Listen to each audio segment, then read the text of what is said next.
പാൽപ്പാട കൊണ്ട് നെയ്യ് ഉണ്ടാക്കിയാലോ നമുക്ക്. ഇത് നമ്മൾ വീട്ടിൽ കുടിക്കാൻ വേണ്ടി വാങ്ങുന്ന പാലാട്ടോ. 20 റുപ്യക്കോ 30 റുപ്യക്കൊക്കെ നമ്മൾ വാങ്ങലുള്ളൂ. അപ്പോൾ അതിൽ നിന്ന് കിട്ടുന്ന പാൽപ്പാട ഉപയോഗിച്ചാട്ടോ നമ്മളിന്ന് നെയ്യ് ഉണ്ടാക്കാൻ പോകുന്നത്. 2-3 മാസമായി നമ്മൾ കളക്ട് ചെയ്യുന്നത്. കുറച്ച് പാല് വാങ്ങുന്നതിനെ കൊണ്ട് കുറച്ചല്ലേ ഉണ്ടാവുള്ളൂ, അപ്പോൾ കുറച്ച് ടൈമായി. അപ്പോൾ നമുക്കിനി ഇത് ഉപയോഗിച്ചിട്ട് നെയ്യ് ഉണ്ടാക്കാം. ഇത് നമ്മൾ ഫ്രീസറിൽ വേണം കേട്ടോ സൂക്ഷിക്കാൻ. ഉണ്ടാക്കുന്നതിൻ്റെ തലേ ദിവസം ഫ്രിഡ്ജിൻ്റെ താഴത്തെ നിലയിൽ വെക്കുക, എന്നിട്ട് ഉണ്ടാക്കുമ്പോൾ എടുത്താൽ മതി. ഇനി നമുക്ക് ഉണ്ടാക്കാൻ തുടങ്ങിയാലോ.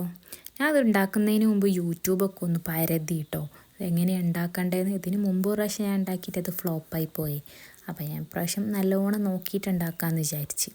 അപ്പോൾ 2-3 മെത്തേഡിൽ ഉണ്ടാക്കുന്നതുണ്ട്. അപ്പോൾ ഏറ്റവും ഈസി പരിപാടിയാണ്. ഇതാകുമ്പോൾ വെറുതെ ചീനച്ചട്ടിയിലേക്ക് ഇട്ടിട്ട് ഇളക്കിയാൽ മതി. പക്ഷെ ആ വീഡിയോയിലൊക്കെ ഒരു 2-3 പ്രാവശ്യം ഇളക്കുമ്പോഴത്തേക്കും നെയ്യായി കിട്ടിയിട്ടോ. ഞാൻ ആ ഒരു ആവേശത്തിലാണിത് തുടങ്ങിയത്. പക്ഷേ ഇത് ഇളക്കിയിട്ടും ഈ സംഭവം ആവുന്നില്ല. ഞാൻ കുറേ നേരം ഇളക്കി കേട്ടോ. ഒരു 3/4 മണിക്കൂർ 1 മണിക്കൂറോളം ഞാൻ ഇളക്കി.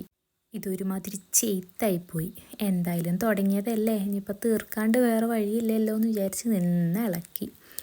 കുറച്ച് നേരം ഇളക്കിയപ്പോൾ ഇങ്ങനെ എണ്ണയൊക്കെ വന്നിട്ടോ. അപ്പോൾ ഞാൻ വിചാരിച്ചു ഇപ്പം ആവുമായിരിക്കുന്നു. എവിടെ, പിന്നെ ഇളക്കി കുറേ നേരം.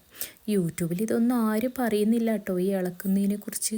ഇളക്കുന്നത് പിന്നെയും സഹിക്കുക, പിന്നെ ഇതിന്ന് വരുന്ന ഒരുമാതിരി സ്മെല്ലുണ്ട്. എനിക്ക് തീരെ പിടിച്ചിട്ടില്ല കേട്ടോ. ഇത് ഇഷ്ടപ്പെടുന്നത് ഉണ്ടാക്കിയവർക്ക് അറിയുമായിരിക്കും ഇത് എന്താണ് മണമെന്ന്. അവർക്കൊക്കെ ഇഷ്ടമാണോ ഇല്ലയെന്നൊന്ന് കമൻറ്റ് ചെയ്യണേ. എനിക്ക് എന്തായാലും ഇത് ഭയങ്കരമായിട്ട് ഇഷ്ടപ്പെട്ടിട്ടില്ല.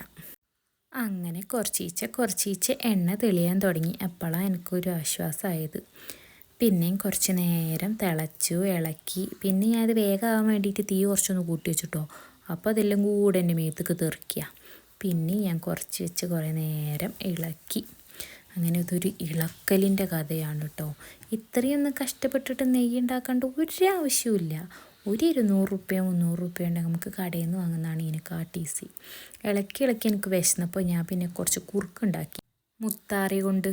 അപ്പം പിന്നെ ഇടവേളകൾ ആനന്ദകരമാകുകയും ചെയ്യും, ഇത് ഇളക്കുകയും ചെയ്യുക, ഇളക്കാനുള്ള ശക്തിയും കിട്ടും. എങ്ങനെയുണ്ട്?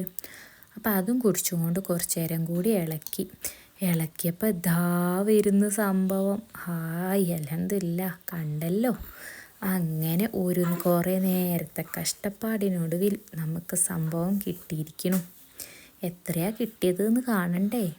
എന്നെപ്പോലെ മടിയുള്ളവരാണെങ്കിൽ ഈ പരിപാടിക്ക് തന്നെ വേണ്ട കേട്ടോ. ഭയങ്കര കഷ്ടമാണ്. പിന്നെ നല്ല ശുദ്ധമായ നെയ്യ് കിട്ടും, അത് വേറൊരു കാര്യം. അപ്പോൾ നിന്ന് ഇളക്കാൻ മടിയില്ലാത്തവർ പാല് വാങ്ങുമ്പോൾ പാൽപ്പാട എടുത്ത് വെച്ച് ഇതേപോലെ നെയ്യ് ഉണ്ടാക്കണം. കാണാനൊക്കെ നല്ല രസമുണ്ട്, പക്ഷെ എത്ര നേരത്തെ കഷ്ടപ്പാടാണ് അതാലോചിക്കുമ്പോഴാണ്.